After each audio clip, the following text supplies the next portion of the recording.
বেলা 12টার কথা মতোই শুরু হলো 21 জুলাই তৃণমূলের স্মরণ সভা। সভাস্থলে পৌঁছে প্রথমে শহীদ বেদিতে ফুল দিয়ে শ্রদ্ধা জ্ঞাপন করলেন অভিষেক বন্দ্যোপাধ্যায়। এরপরেই মঞ্চে ওঠেন তিনি। অভিষেকের কথায় বারবার উঠে এলো সদ্য লোকসভা ভোটে জয়ের প্রসঙ্গ।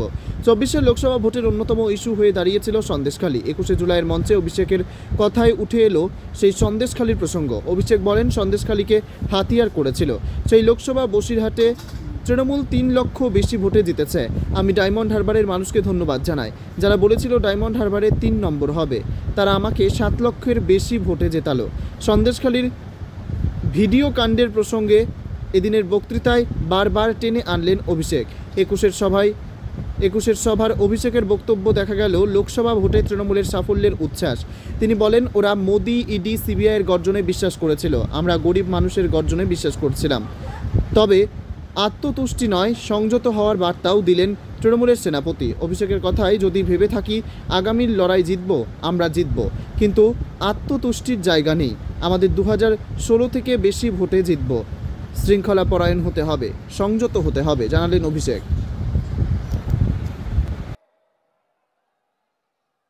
আপনারা দলকে প্রত্যেকটা নির্বাচনে জয় এনে দিয়েছেন।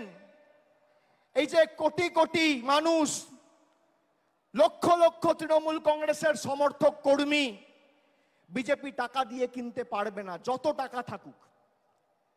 আমি আপনাদের বলেছিলাম, বুথ পাহারা দিয়ে আগলে রেখে মানুষ যাতে নিজের ভোটটা দিতে পারে, বাংলার প্রতি বৈষম্যের বিরুদ্ধে, বঞ্চনার বিরুদ্ধে, সেটা আপনাদের সুনিশ্চিত করতে হবে। আপনারা করেছেন। আমরা নির্বাচনের সময় কথা দিয়েছিলাম যে দিল্লির দয়া দাক্ষিণ্যে আমরা বেঁচে নেই। কবে দিল্লি বাড়ির জন্য টাকা দেবে আর বাংলার মানুষ বাড়ির টাকা পাবে, তার জন্য তৃণমূল কংগ্রেস অপেক্ষা করে নেই। এই বছর 31 ডিসেম্বরের মধ্যে আবাস প্লাসের তালিকায় যাদের নাম রয়েছে আবাস আর আবাস প্লাসে, সবাইকে বাড়ির টাকা আমাদের মামাটি মানুষের পশ্চিমবঙ্গ সরকার পৌঁছে দেবে। আজও একই কথা বলছি, 31 ডিসেম্বরের আগে আবাস প্লাসের তালিকায় যাদের নাম রয়েছে সবাইকে তৃণমূলের সরকার বাড়ির টাকা পৌঁছে দেবে। আমরা যারা আমাদের ভোট দিয়েছে তাদের জন্য কাজ করতে বদ্ধপরিকর, আর যারা আমাদের বিরুদ্ধে ভোট দিয়েছে তাদের জন্য কাজ করতে বদ্ধপরিকর। এটাই পার্থক্য। আমরা মানব সেবায় বিশ্বাস করি, আমরা ধর্ম বাড়িতে করি, আমরা মসজিদ, মন্দির, গুরুদ্বারায়, বাড়িতে, পুজোস্থানে, ঠাকুরের ঘরে বসে ধর্ম করি। কিন্তু আমরা যখন মানুষের ভোটে নির্বাচিত, আমাদের কোনো ধর্ম নেই, একটাই ধর্ম, মানব ধর্ম, মানুষকে পরিষেবা দেওয়া। এটাই তৃণমূল আর বিজেপির মধ্যে পার্থক্য। যারা ধর্মের উস্কানি দিয়ে রাজনীতি করে, কেন্দ্রীয় তদন্তকারী সংস্থাদের রক্তচক্ষুকে হাতিয়ার করে বাংলার মানুষকে শাস্তি দিতে চেয়েছেন, তৃণমূল কংগ্রেসকে দুর্বল করতে চেয়েছেন, তাদেরকে আমি একটা প্রশ্ন করতে চাই। 21 জুলাই 2021 সালে যেদিনকে হয়েছিল, আমরা মানুষকে ধন্যবাদ দিয়ে বলেছিলাম যে আমরা আপনাদের জন্য আরো বেশি করে কাজ করতে বদ্ধপরিকর। তার 1 বছর পরে 21 জুলাই 2022 সালে, 21 জুলাই যেদিন হয়েছিল তার পরের দিন পার্থ চ্যাটার্জির বাড়িতে ইডি রেড করে তাকে গ্রেপ্তার করে। যদি কেউ দোষ করে তার বিরুদ্ধে ব্যবস্থা হোক। আমরা কোনো দোষকে, কোনো অন্যায়কে প্রশ্রয় দিই না।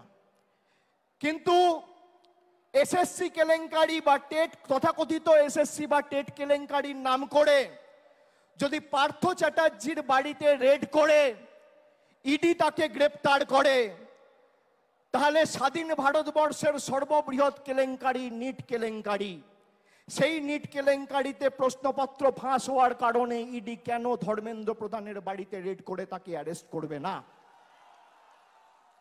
কেন এই রাজনৈতিক পক্ষপাত, দুষ্ট আচরণ, কেন এই দ্বিচারিতা? আমাদের শপথ নিতে হবে।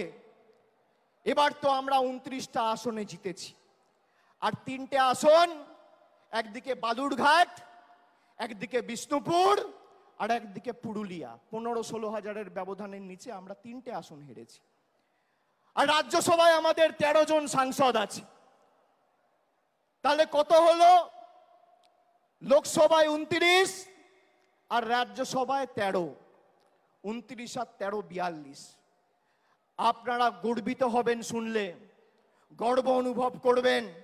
রাজ্যসভা লোকসভা মেলালে ভারতবর্ষের তৃতীয় রাজনৈতিক বৃহত্তর দলের নাম তৃণমূল কংগ্রেস। যারা বলেছিল তৃণমূলকে প্রাক্তন করব, জেলে ঢুকিয়ে দেবো, হাওয়া করে দেবো, সাফ করে দেবো, তারা আজকে নিজেরাই সাফ, নিজেরাই সাফ। আমি আপনাদের বলছি, আমি বারবার যেখানে সভা সমিতি করতে গেছি লোকসভার আগে, আমি বলেছি আমি মানুষের চোখের মুখের ভাষা বুঝি। এই যে বেলা 12টা, এখন কটা বাজে? 1টা। যারা 1টার সময় সভায় আসে, কারোর হাতে ছাতা নেই, কেউ মাথায় গামছা, কেউ রুমাল, কেউ টুপি, মাথায় ঢাকা দিয়ে বৃষ্টি ঝড় জল উপেক্ষা করে যারা আসে, তারা সিদ্ধান্ত নিয়ে আসে যে আজীবন তৃণমূল কংগ্রেসের সাথে থাকবো, বাংলার লড়াইয়ের সাথে থাকবো। তারা বক্তব্য শুনতে আসে না। আমরা ব্রিগেড করেছিলাম 10 দিনের ব্যবধানে। ফেব্রুয়ারির 27 না 28 তারিখ আমরাও ঘোষণা করেছিলাম, আর মার্চের 10 তারিখ আমরা ব্রিগেড করেছিলাম। একেবারে 42 জন প্রার্থীর নাম ঘোষণা করেছিলাম। আর বিজেপির তো প্রার্থী ঘোষণা করতেই লেজে গোবরে হতে হয়েছে। আমরা এক জায়গা থেকে 42 জন প্রার্থীকে দাঁড় করিয়ে মানুষের আশীর্বাদ চেয়েছি। আমরা বারে বারে বলেছি আমাদের কোনো দম্ভ ঔদ্ধত্য অহংকার নেই। আমাকে যদি মাথা নত করতে হয়, আমি মানুষের কাছে করব, খেটে খাওয়া শ্রমিকের কাছে করব, ছাত্র যুবর কাছে করব, মায়েদের কাছে করব, বোনেদের কাছে করব, 10 কোটি বঙ্গবাসীর কাছে করব। আমি বিজেপির স্বৈরাচারীদের কাছে মাথা নত করব না। এত চেষ্টা করেছে আমাকে আমার বয়স্ক মা, বাবা, স্ত্রী, ছোট্ট পুত্র, কন্যা, সন্তান কাউকে ছাড়েনি হেনস্থা করতে। আমি বলেছি গলা কেটে দিলেও জয় বাংলা বলবো, গলা কেটে দিলেও তৃণমূল কংগ্রেস জিন্দাবাদ বলবো। আমরা অন্য ধাতুতে তৈরি। তৃণমূল কংগ্রেস বিশুদ্ধ লোহা। সেই লোহাকে যত পোড়াবে, যত তাতাবে, সেই লোহা তত বলিষ্ঠ, শক্তিশালী, তেজি হবে। প্রয়োজনে দেব মোরা 1 নদী রক্ত, হোক না পথের বাঁধা প্রস্তুর শক্ত। অবিরাম লড়াইয়ের চির সংঘর্ষে আজকে স্বৈরাচারীদের পাহাড় টলছে, জনতার সংগ্রাম চলছে। আমরা শপথ নিয়েছিলাম যারা বাংলাকে ভাতে মারার, পেটে মারার ষড়যন্ত্র করেছে, শরীরের শেষ রক্তবিন্দু পর্যন্ত তাদের উচিত শিক্ষা দিয়ে বাংলার মানুষের সমর্থনকে পাথেয় করে এই লড়াইয়ের শেষ দিকে ছাড়ব। আমরা কথা রাখতে পেরেছি। বাংলার মানুষের কাছে আমরা কৃতজ্ঞ, বাংলার মানুষের কাছে আমরা ঋণী। কিন্তু আগামীর লড়াই যদি আমরা ভেবে থাকি যে আগামীর লড়াইয়েও আমরা জিতব, তাহলে আত্মতুষ্টির কোনো জায়গা নেই। আমরা জিতব, কিন্তু এই জিত যেন 2016 থেকেও বড় হয়, 2021 থেকেও বড় হয়, 2024 থেকেও বড় হয়। এই আমাদের শপথ নিয়ে আজকে 21শে জুলাইয়ের মঞ্চ থেকে ফিরতে হবে। আমাদের নেত্রী আসবেন, মমতা বন্দ্যোপাধ্যায় বক্তব্য রাখবেন, তার কথা আমরা শুনব, মননে গ্রহণ করব, বাস্তবে রূপায়ণ করব। কিন্তু শৃঙ্খলা পরায়ণ আমাদের হতে হবে। আমি মনে করি তৃণমূলের কর্মীরাই তৃণমূলের শক্তি। যারা নতুন তৃণমূলে এসছেন তাদেরকে তৃণমূলের সংগ্রাম, নেত্রীর লড়াই, 21শে জুলাইয়ের ইতিহাস সম্পর্কে জানতে হবে।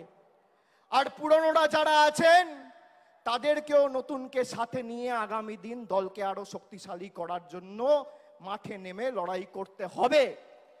সামঞ্জস্য রেখে করতে হবে। পুরনোদের অভিজ্ঞতা আর নতুনদের উৎসাহ উদ্দীপনা দুটোই তৃণমূলের একই বৃন্তে দুটো কুসুম। একই বৃন্তে দুটি কুসুম, হিন্দু মুসলমান, একটি তার নয়নমণি আর একটি তার প্রাণ। আমাদের নেত্রী তৃণমূল তৈরি করার সময় বলেছিল,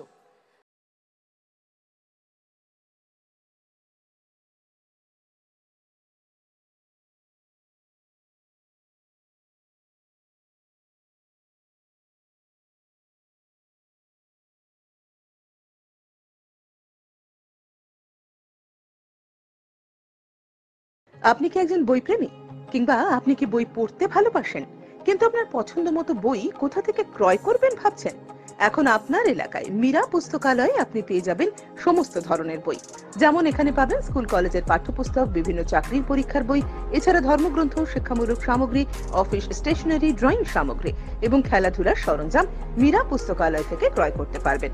তাহলে আজই যোগাযোগ করুন আমাদের ঠিকানায়, সুকান্ত মোড়, কালিয়াগঞ্জ, উত্তর দিনাজপুর। যোগাযোগের জন্য নম্বর 8945933128।